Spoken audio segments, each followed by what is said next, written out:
مجھے حدیث سے پاک یاد آ گئی، مشکات المصابیح کی 6059 حدیث پاک ہے یہ۔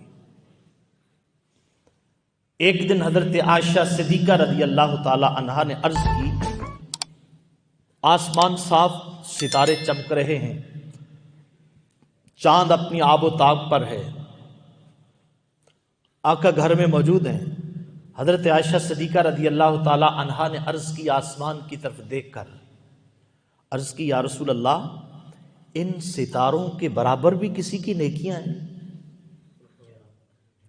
میرے آقا نے فرمایا کہ ہاں عائشہ، ان کے برابر بھی کسی کی نیکیاں ہیں۔ عرض کی یا رسول اللہ، کس کی؟ فرمایا کہ آسمان کے ستاروں کے برابر اگر کسی کی نیکیاں ہیں تو وہ فاروق اعظم ہے۔ حضرت عائشہ فرماتی ہیں کہ میرا تو یہ یقین تھا کہ میرے والد گرامی کا نام لیا جائے گا، تو جب حضرت فاروق اعظم رضی اللہ تعالیٰ عنہ کا نام لیا نا، تو فوراً کہا کہ یا رسول اللہ، میرے والد گرامی ابو بکر کی نیکیاں۔ میرے آقا نے فرمایا کہ عائشہ، تیرے والد گرامی ابو بکر کی ایک نیکی جب وہ مجھے اپنے کندھوں پر اٹھا کر غار ثور میں لے گیا، عمر کی ساری زندگی کی نیکیاں ایک طرف، تیرے والد گرامی ابو بکر کی وہ نیکی ایک طرف۔ اس کا مطلب یہ ہے کہ اگر آپ سائنس پڑھیں نا، سائنس نے جو نظام شمسی ہے اس کے اندر جو سیاروں کی، ستاروں کی اقسام بیان کی ہیں، تو آپ دنگ رہ جائیں گے۔ ایک گلیکسی نظام سائنس کے اندر وہ سائنسدانوں نے پیش کیا ہے کہ وہ گلیکسی جو ہوتا ہے وہ ایک خاندان ہے، اور اس ایک خاندان کے اندر اربوں سیارے موجود ہوتے ہیں ایک گلیکسی کے اندر، اور وہ گلیکسی جو ہے وہ کروڑوں کے حساب سے موجود ہے۔ سمجھ آ رہی ہے؟ توجہ ہے؟ ستاروں کے، سیاروں کے، غور فرمائیں گے، ستاروں کے جو خاندان ہوتے ہیں آپس میں جڑے ہوتے ہیں، سائنس اس کو گلیکسی کہتی ہے، اور اس خاندان کے اندر اربوں سیارے ہیں، اور اس طرح کے سائنس کہتی ہے کہ کروڑوں خاندان ستاروں کے موجود ہیں۔ اور پوچھنے والا پوچھ رہا ہے کہ ان کے برابر بھی کسی کی نیکیاں ہیں؟ اگر کسی کو اب بھی مقام مصطفیٰ کی سمجھنا آئے تو پھر ہم کیا کر سکتے ہیں؟ قربان جائیے، میرے آقا نے یہ نہیں فرمایا کہ عائشہ، میں تو توحید کی دعوت دینے کے لیے آیا ہوں، مجھے کیا پتا کہ اللہ نے کتنے ستارے بنائے ہیں، کتنے سیارے بنائے، ان کی تعداد کیا ہے؟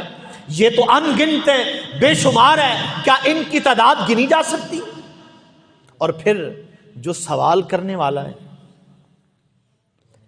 اس کو بھی معلوم ہے کہ میں جو سوال کر رہی ہوں، جب حضرت عائشہ نے یہ سوال پوچھا، ان کو نہیں پتا کہ میں جس سے سوال جو کر رہی ہوں کہ یا رسول اللہ، ستاروں کے برابر بھی کسی کی نیکیاں ہیں، تو سوال کرنے والا یہ جانتا ہے کہ میں جس سے یہ سوال کر رہا ہوں اس کو اس کے بارے میں علم ہے، تو سوال کیا جا رہا ہے نا۔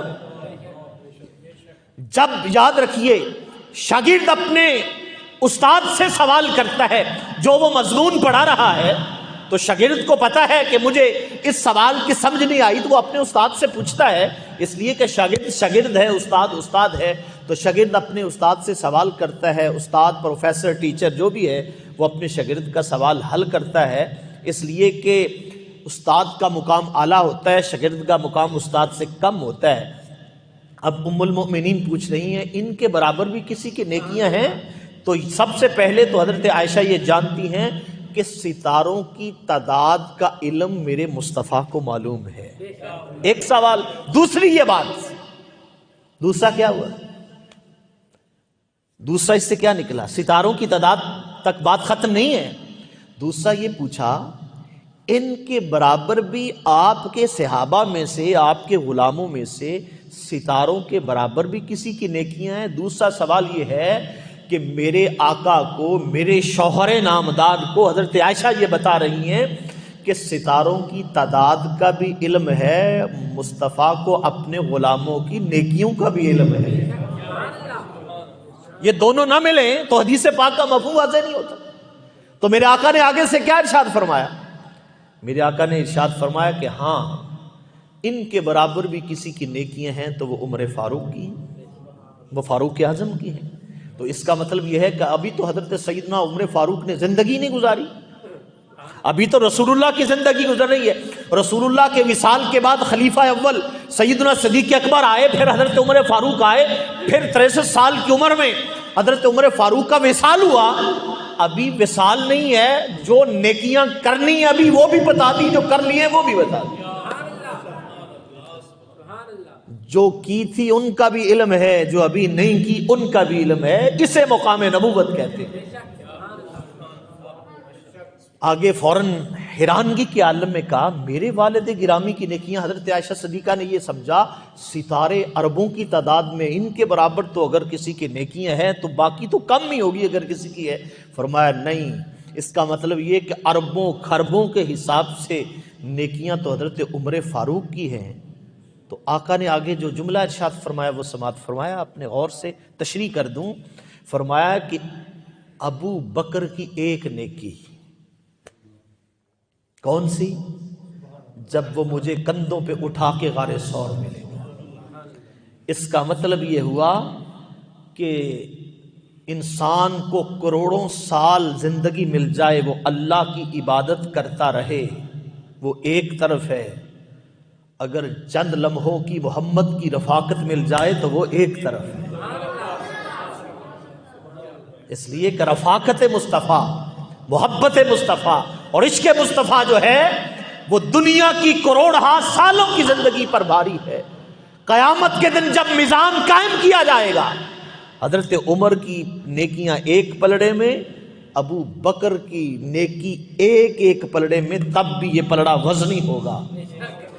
تو مفسرین محدثین نے اس حدیث کے تحت لکھا ہے، فرماتے ہیں کہ اس کا مطلب یہ ہے کہ جس کی نیکی کا وزن اتنا ہے اس کے ایمان کا وزن کتنا ہوگا۔